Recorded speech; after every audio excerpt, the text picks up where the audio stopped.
Hello, everyone. Welcome to another episode of the Because Football podcast. This is your host, Andrew, and today our guest is Federico Diaz, a Uruguayan-American footballer from Dover, New Jersey, who's played in 3, maybe 4, depending how you classify the continents, as a professional footballer, and we're going to get to talk about his journey today. So first of all, Federico, welcome to Because Football. Thank you for having me, man. Appreciate it. Yeah, absolutely. It's good to have you. So first, let's start with the kit that you're wearing, the Uruguay kit there. Tell us a little bit about kind of that significance to you and kind of how it's been part of your soccer journey growing up. So I was born here, obviously, in America, and my parents were both from Uruguay. My parents came here like about 20, 30 years ago.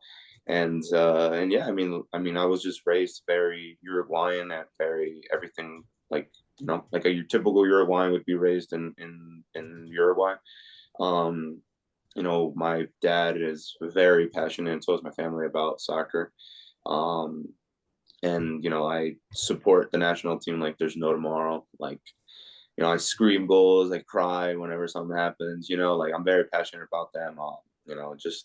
It's just in our blood, basically, like all typical Uruguayans. Even though I am born in America, I do consider myself Uruguayan. So very, very, I hold this very close to my heart. So Yeah, awesome. The Celeste, right? yeah, La Celeste. Yeah, La Celeste. And of course, like I was fortunate. I had I had the opportunity to visit Uruguay. Spent a few days in Montevideo earlier this year. So I'm wondering, like, where's the mate? Like, where's the mate? It's right There we here. go. Perfect. It's always here. It's so interesting learning about, especially being in Argentina for a while, then Uruguay, like the different philosophies, approaches to mate, how they organize or set up their sherva, how they do it, what they might add or not add, and just all of the how much that means, and it's really everywhere. Especially, like, I saw it a lot in Argentina, but every match I went to, and we'll talk about like your love for Penarol, one of the biggest clubs, one of the top 2 clubs within Uruguay. You know, to that point was the biggest stadium I'd been in where people were allowed to bring their mate and everything in. So like if people in the US could imagine where you could basically bring like the equivalent of like a basket with your own drinks and maybe like snacks, whatever you wanted, it's like not even a thought. It's like, No. yep, bring it on in. Like maybe a little security glance, but like it's the mate and it's sacred and it goes everywhere. Yeah, my dad and my mom too. They lived in Argentina for a little bit, in Buenos Aires. And I have families in Argentina. I have Argentinian family. My cousins were born in Argentina and all that stuff. Okay. And they live in greater Buenos Aires, so they live on the outskirts of Buenos Aires. And where my family lives, there's a club called Chacarita Junior. They play in the second division, and it's a big club. It's a big club, but they're known for having like the worst fans. Like they're like just crazy. They're dangerous, all that stuff. And because of things like that, like that's why in Argentina, like they ban like certain things. They also, I don't know if it's changed recently, but like I know like they had not let away fans go into stadiums too. It's basically still like that. Yeah, it's basically like just locals, just because it's been so violent over there. Again, I'm not trying to talk bad about Argentina, because the whole like Uruguay Argentina thing. It's not that. Like I love Argentina. Like my family's Argentinian.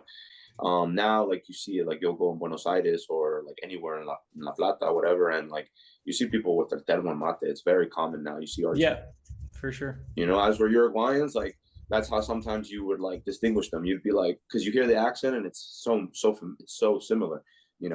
For us, like obviously, like we can tell that, oh, like he's Argentinian or they're Uruguayan, whatever. But back then, like it was so hard for like maybe like an American or like another like Spanish speaking country to distinguish us, that you would say, all right, he's got a termo mate, nah, Uruguayan. Now it's like, now you gotta ask, out in like, public, hey, right? Yeah. now you gotta ask, like, hey, where are you from? Argentina, Uruguay. So it's different and it's changed. I mean, I like listen, like people might like not agree, right, what I'm gonna say, but like, I mean, what really separates us too is just a soccer ball, man. Like we're basically the same. We were one nation, 200 years ago. So like if you really think about it, we're basically the same thing. Just ball separates us, man. That's really what it is, honestly.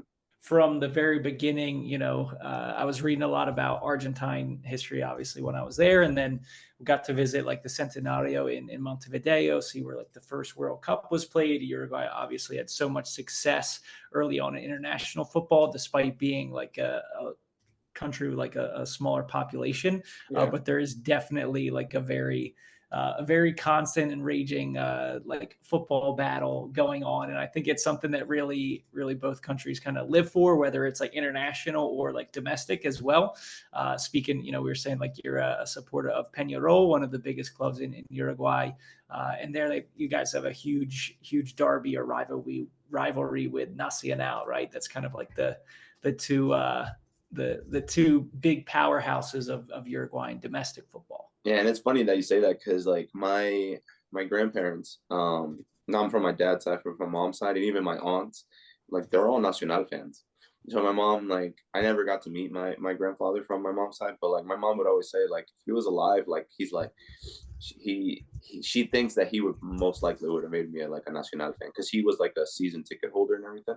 So Okay. he was always there and all that stuff, and he was always at the bar afterwards and like that. He was like a big Nacional fan. Um, and the only ones that really like Peñarol is my mom, my dad, myself. Like, so it's just kind of like just us that like Peñarol. Everybody in my family is a Nacional fan. So we're like the we're like the goats, like the black goats of black sheep of the Yeah. family when it comes to that. So Gotcha. Yeah. And there's quite like it's heated. Like I remember when I was in Montevideo, I literally my taxi driver had me after the ride itself, had me in park outside of my apartment for 15 minutes. He was a Nacional fan for 15 minutes, giving me like looking over the sea. I can picture now, giving me like a lecture on how Peñarol is a bunch of like frauds essentially, and this in-depth lecture about how they're not the oldest, they're not the most successful. They change like I was like, dude, you could be going like looking for rides right now, trying to make a little bit extra plata, right? Some extra cash, but like you would rather just give me the story. Like that's how much passion is involved. And it was from so little. Like I was just saying, hey, like I like football and I'm here in Uruguay. And he just boom went into his full lecture. So it was a great example of kind of like the passion that is involved, which yeah. really repressed upon me. It's funny because like like the rivalries, like it's a rivalry, and like people like sometimes forget that like there is, I mean, again, I don't want to be like rude or anything, like, but there's always like idiots that ruin it for everybody else. Like it's just a rivalry. Like, yeah, we don't like each other, right, but we also don't hate each other. We're not enemies, like we just, like, I have friends now like that are Uruguayan and they're Nacional fans, and I'll bust their chops, what I'm saying, but like I'm not gonna hate them just because they like Nacional. I mean, obviously, okay, maybe like like I said before, maybe it's because we're from here, so we see it differently. But I mean, even over there, man, like there's people who are just not like that. Like, yeah, you're it's banter, you go back and forth, and it's always arguments of who has the most. Like, obviously, I'm gonna tell you Peñarol has more than 50 titles, and they're gonna tell you, no, we Yeah. have more than 50 titles. But at the end of the day, like, and I've said this to one of my friends before, like Uruguay and Argentina are two dinosaurs, man. We've been around forever, and like that's the only reason, like like we produce so many good players. Because you think about it, like Mm-hmm. how there's Argentinians all over the world. You look at any league, like you could even look at Southeast Asia, Yeah. where I've played, Yeah. and you look at Thailand, and there's Argentinians there, there's Brazilians there, there's Uruguayans in like the most random places. Like we're in the most random places, and it's why it's because we've been around for so long that we produce players, we sell them, we make money. Oh, sorry, the clubs make money. But again, like it's just rivalry, man. Like, but like, yeah, somebody will always tell you, hey, no, like it's this way, oh, it's that way. Mm-hmm. My dad is a Danubio fan, so he's from another club. He grew up there, and my cousin's dad played for like the reserve team of Danubio, and like they don't like different sort of Sporting, which is the purple team. That's their big Okay. rivalry. And it's the same thing with them, man. They'll be like, no, Danubio has more titles. No, we have more derby wins, blah, blah, blah. So it's just how it is over there in Uruguay, man. Like everybody over there is a coach, women, men, it doesn't matter. Yeah. Everybody knows, something about football. It's just crazy how it is over there, man. Yeah, I think you make a good point of like the dinosaur comment is it is generation on generation on generation, which is something that in the U.S. like we just see. like in your case, like more in certain like communities that have a connection to the game, but like on a mainstream level is not as common. Like as a coach, I see that a lot, and I talk to a lot of parents who probably 80% never kick the ball or don't know anything about it.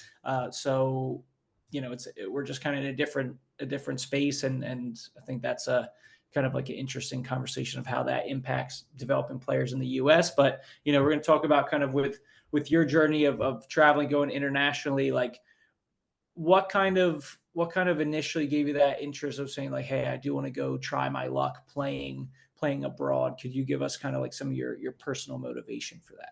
I mean, obviously, like I always wanted to be a professional, like soccer player. That was always my thing. Like I always wanted to do that.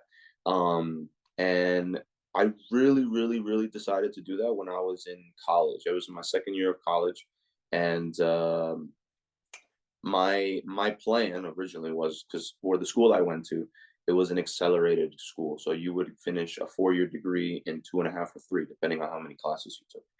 And I was gonna basically be almost done in 2.5 years. So I said, you know what, like I want to go play abroad. And my thought before, when I was in high school, I always wanted to just go to Uruguay. But my mom and dad were kind of like, no, like like there's 100 players like you or more. Like there's probably better players. So like, why would you go waste your time? And I'm a kind of person that like I could take no, but like it doesn't really mean no to me. Like I'm still gonna keep trying. And my mom's like, no, no, no. And I told him, I'm like, my grandpa's sick, what I'm saying? And I want to see him. And I saw him when I was a little kid. And I was like, yo, what's the best way to go over there? Like, I can try to go play over there and be with my grandpa before, like, you don't know if he's going to be around long enough. And yeah, we were going to a game away in college. We were going to Pittsburgh. We were traveling far. It was like a 7-hour trip. And I get a phone call from my mom, and she goes, hey, like, where you guys by? And I'm like, oh, I don't know. I'm somewhere in the highway. She said, hey, listen, like, I know it's not the time to tell you. She's like, but, your grandpa passed away.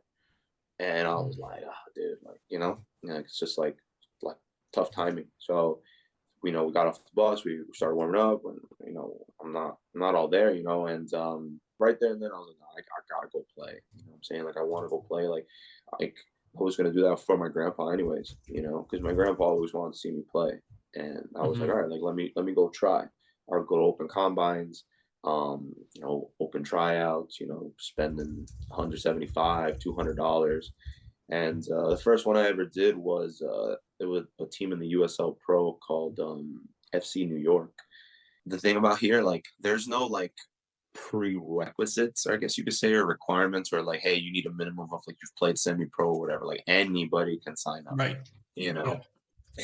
I get there and I see people in like jean shorts and like socks, and I'm like, where am I, man? Like, this is a pro tryout, and of course, like they don't wearing jean shorts to play. I swear, man, like I wouldn't make. Oh my gosh, I saw that's brutal. Yeah, jean shorts, and I'm like, dude, like, like, what's going on here? Like, you just paid $200 or 175, whatever, to come with that. But I was a kid too. I was 18 years old. You know what I'm saying? So like, I don't know. I didn't know, like, and and I remember like they start splitting us up by positions, and like at the level is just it's here, like it's just a big like mismatch. And obviously, like I didn't do like really well. It was like the first time, like I ever tried out for a club and like whatever. So obviously I didn't make it, whatever. But like obviously, like it's a no, and every time a door closes, like another one opens. So I did play defensive mid sometimes in high school, just because I'm just aggressive, and like I don't mind like going into a tackle and all that stuff. As you can see, like I have a black eye from going into header this past weekend. So like like I'm not scared or worried about like putting myself on the line. So so then 2012, that year, following year, obviously, like I wasn't gonna keep paying like 100, $200. Like it was my mom basically giving me money. I had to find a job and stuff like that. So I started working at Target. So whatever money I would get, I would go to tryouts and stuff like that. And obviously, like here in New Jersey, we have like the Garden State Soccer League, which is like Sunday league kind of stuff. And then you have like, the highest level, which is the Super Division. And I was playing in the league under in the A division with a team from Kearney, Newark area, called Sealand FC. And basically, like, we went to play away one day at, by like the city by New York and Weehawken. And there was an English guy that played on the other team. And this English guy comes up to me, go, hey mate, like, you're a good player. Like, have you ever thought about going to England? The funny thing is, right, when I was in high school, and don't ask me why, because now that I'm an adult, you think about it and you're like, why would I want to do that?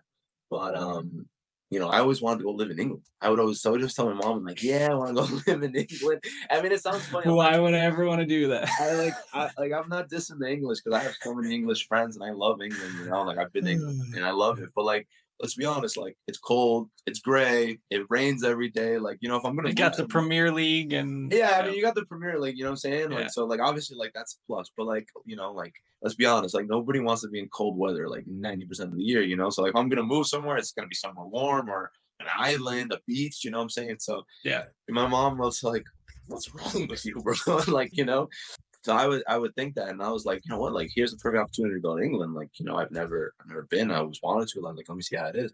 So this guy was like, yeah, listen, like, he told me, this is what he told me. He's like, I work with an agency. He's like, because I'm obviously, like, in my last couple of years of playing, like, I've played. So he's like, listen, like, I can get you a trial.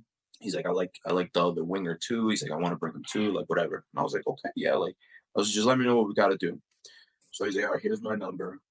Take it down. I'll shoot you a message for a couple of days. But a week passed by. And obviously, as a kid, like, you're like, yo, like, at that time I'm like 19, and I'm like, man, like, I'm anxious, I want to go, I want to do something. Yeah, you're ready yesterday. Yeah. Yeah, and then he, like, finally messaged me. He's like, hey mate, like, pleasure meeting you, pleasure talking. Like, hey, listen, like, I'm gonna sign you up for the trial. Just send me like 40 quid.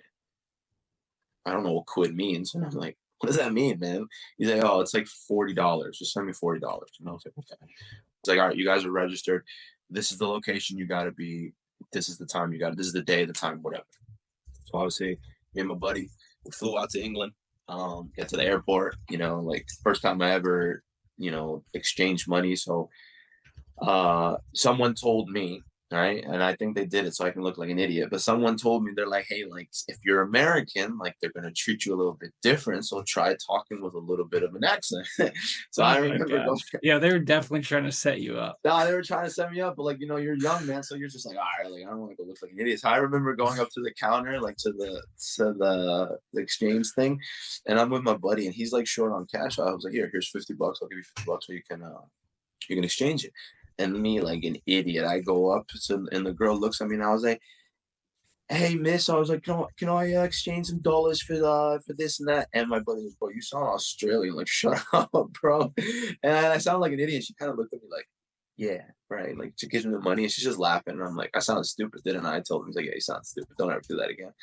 We're probably interested in what's a Yank, right, doing, coming to England trying to play their game. Yeah, football, right? we told them that too. We're like, oh yeah, like, oh, we're here for obviously we say, we're so used to saying soccer. So we were like, oh, we're here for a football trial. Oh, where you guys going to try out? And we're like, oh, we're going to try out for Kettering-town. We're going to the old Rushden and Diamond Stadium. Oh, good luck, lads, blah, blah, blah. Wish you all the best. He's like, but one of the guys was like, oh, but I thought you Yanks only play American football and basketball. And the cool thing was, like, like, football is everywhere over there, So 100%. we, in Wellingborough where we stayed, we, like, here was the Premier Inn, and here was a wall, and over the wall was a football pitch and a team, Wellingborough town. I mean, they were like in, like, I don't know where they are now, honestly, because I haven't looked it up. But at that point, they were like in, like, the 8th division. So, like, I remember that weekend, like, it was a Sunday, and we hear noise like crazy. And you can walk in, like, they wouldn't charge you to go because the game was already on. So we walked in, and there was mad people in there, man. It was crazy. We're like, yo, this is cool, like, this is the 8th division, but, like, we know, Yeah. like, we knew that these guys get, like, paid and stuff like that. And we're like, yo, like, I wouldn't mind, like, this is dope, especially because you're a kid, you got nothing to lose, this is cool. So then finally, like, the day of the trial came out, and it was a Monday. We get to the stadium, we see hella people. We see a banner that says football CV, and we're like, like, I don't know what this is. But whatever, we get in there, and they're like, oh, like, that's our name, like, whatever. And so go in, and he goes, Federico? And I'm like, yeah. He's like, going to the visitor's locker, blah, blah, blah. I go in there, I start putting the kit. People are asking me, "Hey, mate, where you from?" Start telling them like, "Hey, I'm from America." And they're like, "Oh, mate, like, listen, like." One guy like puts his arm on my shoulder, like, "Listen, like, you came a long way for 45 minutes." And I'm like, 45 minutes? I mean, what are you talking about? He goes, "Yeah, you don't know?" I was like, "No." He goes, "You're only playing 45 minutes." And I was like, "Is that because I'm getting sub?" He's like, "No, no." He's like, there's multiple games throughout the day. He's like, "But," he's like, "we're in the second best, or sorry, we're in the first best group." He's like, "And then the second best group comes on after us. And it's just 45 minutes, everybody." And I'm like, damn, like in my head, I'm like, I, like, I gotta kill it. Not what you're expecting. Yeah. Yeah, Yeah. I figured, we're gonna play a full 90. I mean, there were scouts in the stands. Like, they don't really look at these companies, or these clubs don't really like care like if you've played at a high level or not. They kind of just want to Mhm. make money, you know. Yeah. So like most of the guys that I was playing with were good. Like they were good. Like you could tell that they played somewhere. But then there was a few that they shouldn't have been on the field. And I remember my right-sided center back. He was an overweight guy, couldn't run. I was doing double the running. I was running for him, defending for him. And I remember I personally, like, for all the effort I was putting, like I did decently well. And I remember like maybe like 5 minutes before that, the 45 minutes ended, I get a perfect like set of balls bouncing, and I hit this volley, smash it, and the ball curves and it just like skims the post, and everybody in the stadium was like, "Ooh!"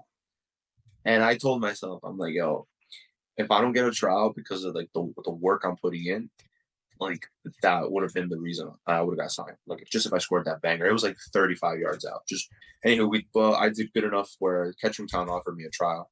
So I stayed in England for about 5 more days, and I trained at Kettering Town there at Rushden and Diamond Stadium because the old Rushden and Diamonds team had dissolved. They went into bankruptcy.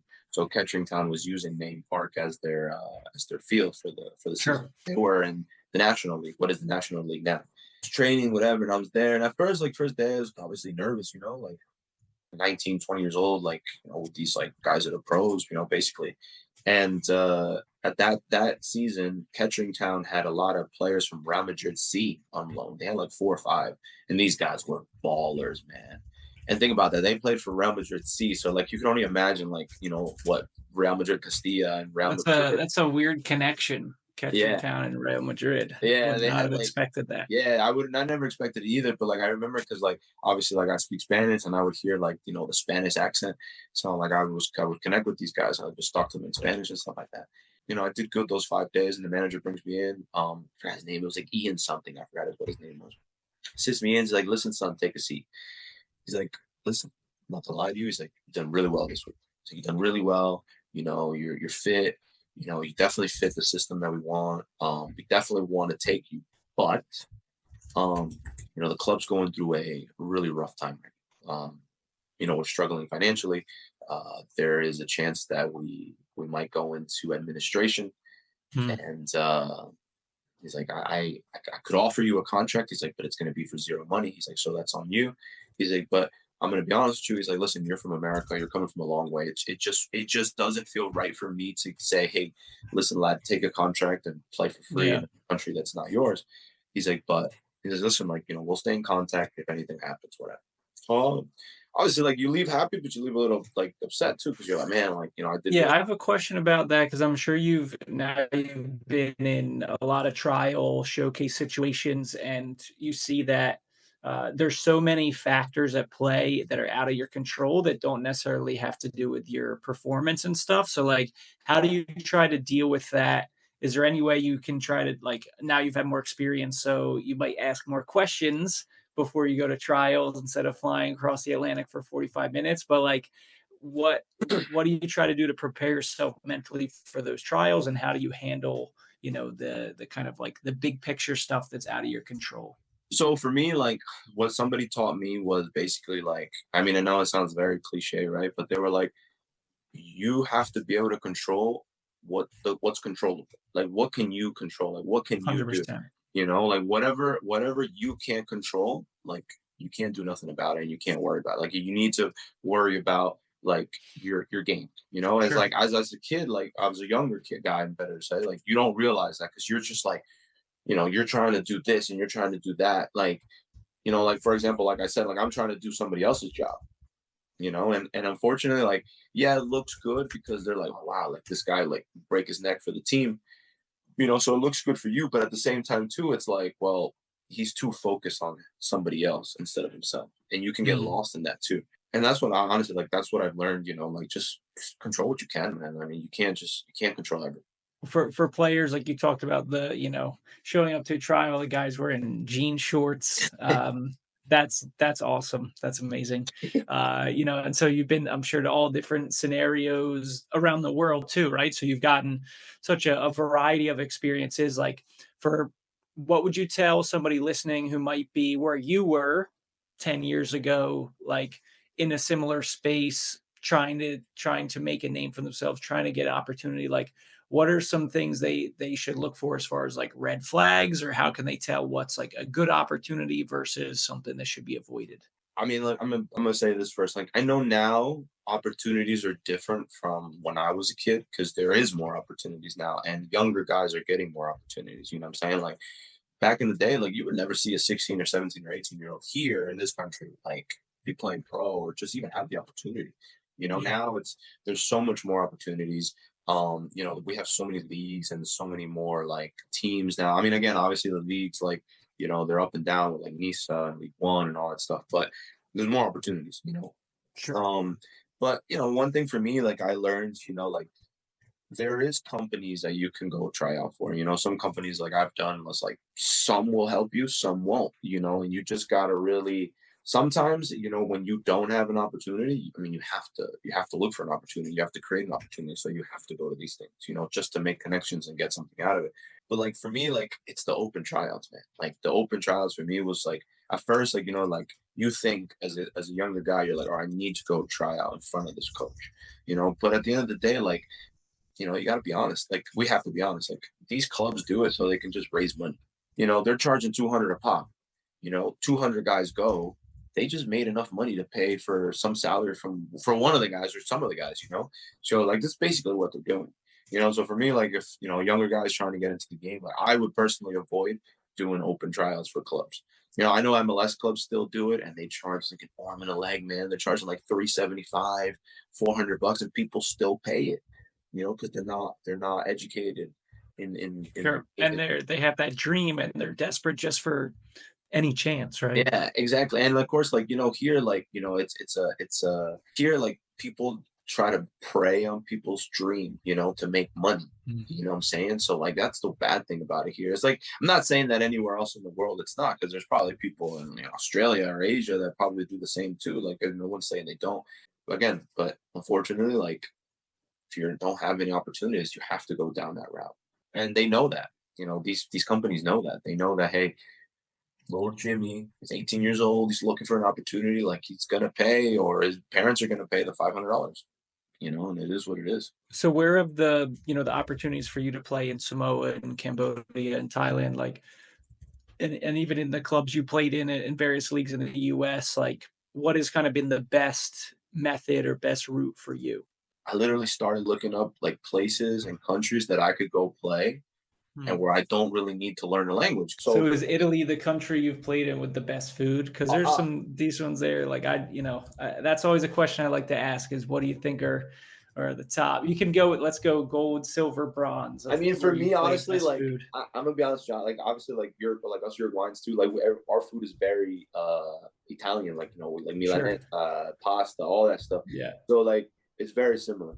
So like I like pasta, but like I'm like get like kind of like bored of pasta. Whereas like my girlfriend, she's the other way around. Like my girlfriend can eat pasta all day, like she loves it. You know, um, my thing for me is like I like Thai food, so I like Thai food. Yeah, And then man, like definitely. Italian, and then I'd probably say like Cambodian food because it's similar to like what do you call it? Similar to Thai food. And on a similar topic to the food, like when you go places, whether they're very similar to what you're accustomed to, very different, it's still like an adjustment personally, right? Like there's the adjustment on the field to, and every player has experienced this, whether it's your teammates, your coach, the style, their expectations. But then there's like the personal side where you're figuring out how to live in that place and that culture. Now that you've done it a few times, like what would be a tip you would give to somebody, whether they're just traveling for a week or so, or they are doing something similar to you, pursuing their dream as a footballer and trying to get settled and comfortable in a new environment? I think honestly, man, for me, you definitely got to immerse yourself in like the culture because there's a lot of people that like, they go abroad, they go, let's say, to like an Austria, Germany kind of thing, right? And obviously, like people don't know the language, but if you're gonna be there for a while, like start picking things up, go out, talk to people. Like the best way to learn is just talking to people, and like a lot of people have that terrible habit where it's like, oh, I'm only here for football, like I'm only focused on football, like I need to work on me, like I gotta go to the gym, I Mhm. gotta eat healthy, and then like they don't get out of that little bubble, and then that's when like the depression starts to kick in, like, oh, like why am I here? Why am I doing this? Like, I'm having a hard time with the language, blah, blah, blah. Like, it's so many other factors too. But like, those are main reasons why people, for the most part, people sometimes come home or they just don't want to do it anymore because it's like, well, Yeah. you know. So for me, it's definitely like big, big on like trying to get yourself in the culture, man. Go out, explore, get to know your surroundings, and I feel like things will for the person obviously things will go differently for you. Of the experiences you've had as a footballer in different places, like how do you kind of keep that kind of self-belief and confidence in yourself? Like you mentioned, within a game you could have a tough game, or it really, you could be playing the same, but a certain coach values certain things or sees you in a certain place. Like how do you kind of try to maintain that inner belief for yourself? Honestly, man, it's just you just gotta like have confidence in yourself, like no matter what. Like, like I said it before, like I've heard no's so many times. I've heard no's so many times. And again, like I was trying to tell you before, like, and I literally went home and I sent 1,000 emails on Hotmail. And there was emails like I were getting rejected and I'm trying to force them to go through, because like Hotmail's like, well, what's this guy doing? Like it's too many emails. And you know how many times like I've gotten like responses that no, no, thank you, like, oh, we're not interested, no, no, no, and it's like, okay, fine, like next one, next one, next one. Eventually, like there's gonna be an opportunity for you to like, where someone's gonna be like, hey, I like you, come through, come trial, I want to sign you, But like if you just like go off of like the first five, people you ask, and they're like, oh no, Yeah. I mean, then Yeah. like think about it, like it's like a person in the real world. Like if you go apply for a job, and this person tells you no, and then the next person tells you no, but the third person tells you, listen, we like you, but you don't have experience, so they tell you no, and then the fourth, so by then you're like, oh, screw this, like I'm not working, like you're just giving up. So like you can't do that, and like even then, like even if like we were saying before, like sometimes like maybe you're in a country and like the coach likes you, but then all of a sudden like season's over and you're looking for an opportunity somewhere and you decide, hey, I'm gonna target this country, and like they don't like you, well, it is what it is. There's Mhm. 300 other countries in the world. Just reach out. The worst thing somebody could tell you is no. You just need to be confident enough in your abilities that when somebody does give you an opportunity, you go on the field, you play, you show them, okay, like, this is the reason why I trusted this guy to come here, and bring him on Mhm. board. Yeah, and now that you've kind of been through this journey, is there any certain dream or goal you have that still quite hasn't been realized, or you feel like, hey, I've kind of done what I wanted to do, and I'm just trying to keep it going as long as possible? I mean, I'm gonna be honest with you. Like right now, like obviously, like obviously, one dream that I have, and I wish I could, if I had the chance to do it, I mean, I would love to, but it was just being playing first division, just anywhere in the world, just like even for like 20 minutes, man. Like if I could go play first division, 20 minutes, pull my hammy and get off, like I achieved my goal, like my dream. I've always wanted to play first division. Um, like I played second, I played third, and then I feel like I've always been there, like touching distance of it, but I've never really achieved that. Am I happy with everything I've done in my career? Absolutely. Like I don't think anybody can look back in their career and say, oh man, I played in all these places and I'm not happy. Mhm. Like I've been to, places that people would have never even thought of. Like I've been to Cook Yeah. Island. Like Yeah.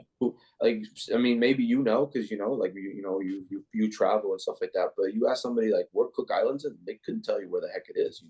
Honestly, I couldn't even tell you where it was at the time. Yeah. I'm not gonna lie to you, but Tell the people listening that are like about to Google it. they're like, yeah, they're gonna be like, where the hell is this? But like Cook Islands Yeah. or Cook's Islands, whatever it's called. I forgot. I went there, man, and I didn't know where it was. I traveled to New Zealand and then went to Cook's Island. And we call it like, yeah, man, like who would have ever thought I would have went to Cook Island Yeah. or even New And Zealand? Like, I mean, man, like New Zealand's yeah, super and far. I think the cool aspect too is like you got to like live and get more, to use your word from before, like immersed, integrated in places, build relationships. It's different from like, hey, just popping in for a week or a few days on your vacation. Like you know, you got to experience these places in a more closer, like deeper way. Like you were sharing before we started recording of like when you're playing in Cambodia and you're running every day and little kids are stopping you because they recognize you from the team and they want selfies and stuff like that. Like that's the type of memory and experience that makes you feel like a first division footballer, right? Yeah. Like that's what it's about, of really being able to connect with people and like be part of the community rather than just kind of the sightseeing, which obviously is great and we love to do, but you know, those experiences and it's crazy how like just the game has allowed you to get more connected with people and learn about cultures and places in a deeper way.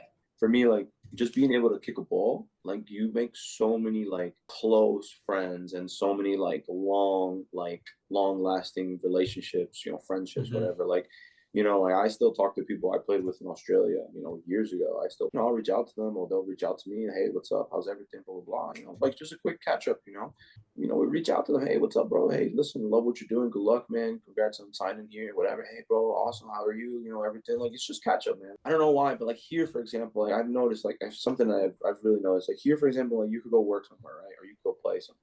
And you're working with this person for a year or 2 or 3 or whatever. You could build a close friendship with them, but then you leave that job, and like 90% of the time, like they stop talking to you. I mean, obviously, Yeah. like it works Yeah. both ways, right? Because you have a phone, you have social media, you can connect with this person too. But a lot of the time, like sometimes you start to realize like it's always just me reaching out to this person. Like they kind of just don't, so like those friendships break up, like they just tear apart. But playing, like when playing abroad, like you share the same like similarities and like dreams and goals that these Yeah. people do, so I feel like you build even a closer, if they're lucky enough to do it, like they're like 1% of the world, not everybody, Mm-hmm. not everybody in life gets to do what they want, what I'm saying? Like how many people do we know between me and you, like who could say, oh, I wanted to be I don't know, a doctor, and they're working at like, I don't know, like a Walgreens or something like that, it's just like, it happens, what I'm saying? And also like too, like the good thing for me, like I was able to go to all these places, right? You also don't want to grow old and then be like a miserable old person and be like, oh, 100%. I wish I With did this. regret. Yeah, you Yeah. don't want to be with regret, man. Like, that's the thing too. Like, you don't want to be old and have kids and then be like, I should have did this. Like, why didn't I do that? And like be resentful the whole time. Like, it's just not good for. It's not good for you mentally either, Mm-hmm. and it's not good Yeah. for your relationship and your kids either, because you're just gonna strain it and everything like that. That you love and you're taking advantage of the opportunity. Yeah, man. No, Right. that's awesome, man. And you make a great point of like just the pursuit of doing what you want to do, just like having the courage, the bravery to take that risk, not knowing the outcome, trying to like look at the uncertainty, and then all of the things that pile up in that journey. That alone, just kind of like the attempt, the trying is so powerful, but is easy to forget. And I think like I've definitely gotten that from your conversation. Have you said like just kind of how much you've invested in yourself, maintain that belief, and just constantly working for opportunities. That's just like not an easy but a really incredible journey that you led. So we appreciate you sharing that with us on the podcast here, and the way we finish every episode. And I feel like you probably have kind of like hinted at a lot of these things already, but I'm curious to see your answer. So, like every guest that we have here on the Because Football podcast, Federico, can you complete the sentence "because football dot dot dot"?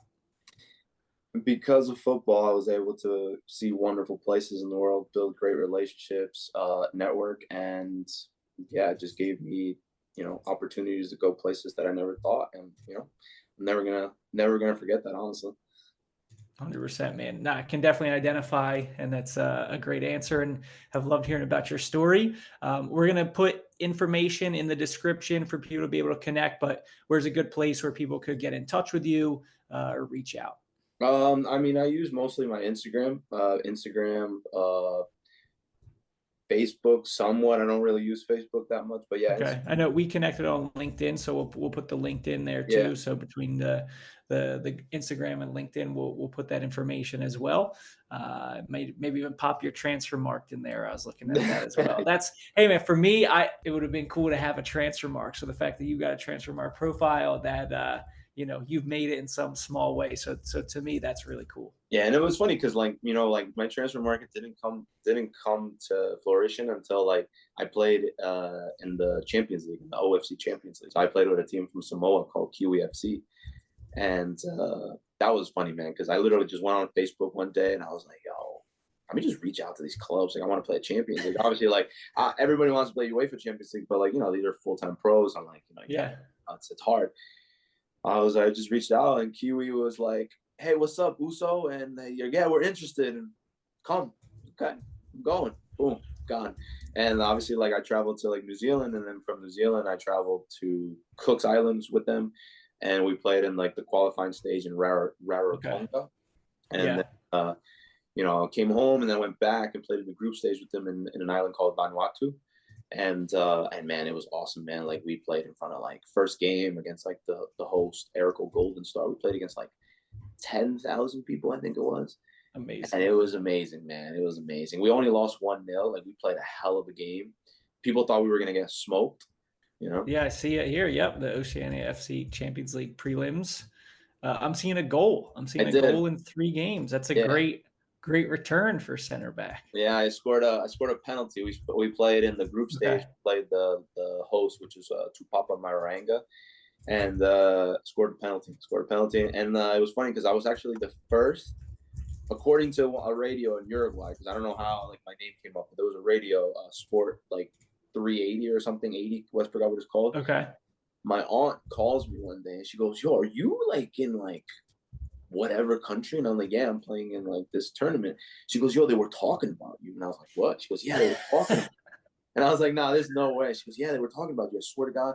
They were saying how like there's a Uruguayan-American playing here. He just scored a goal. He's the first ever Uruguayan-American to score a goal. And I'm like, whoa, dude, like that's crazy. That's awesome. Yeah, no, it was so cool, man. It was so cool. And then yeah, I scored a goal in the group stage, obviously like in the pre stage, and then in the group stage, yeah, like we played some big teams, man. Like we ended up playing like Team Wellington from New Zealand, and like Yeah. That's like the biggest in New Zealand. Yeah. Literally a week before, man, they were just playing in the FIFA Club World Cup, and they had just lost to Al Ain. These guys are on money. Like these guys are on like $1,000 a month, 2,000, 3, whatever the case may be. Like Yeah. these guys are on money, but we ended up losing like 12-0, man. It was crazy. It was bad. It was brutal, but like You can see the level. Yeah. but like again, like people like said it, like like Samoan teams, like American Samoan teams, like all those teams always struggle against like New Zealand, Fiji, Solomon Islands, Vanuatu, just because the level of football is just Exactly. Just the day-to-day life and everything, the populations and access and resources. It's totally different, but amazing you had the opportunity for that. So we'll definitely, Federico, we're going to include your Instagram and your LinkedIn. So anybody who wants to get in touch about anything at all can, and we appreciate you sharing your story with us here on Because Football. Awesome, man. Appreciate it. Thank you everybody for watching. And we'll see you guys on the next episode.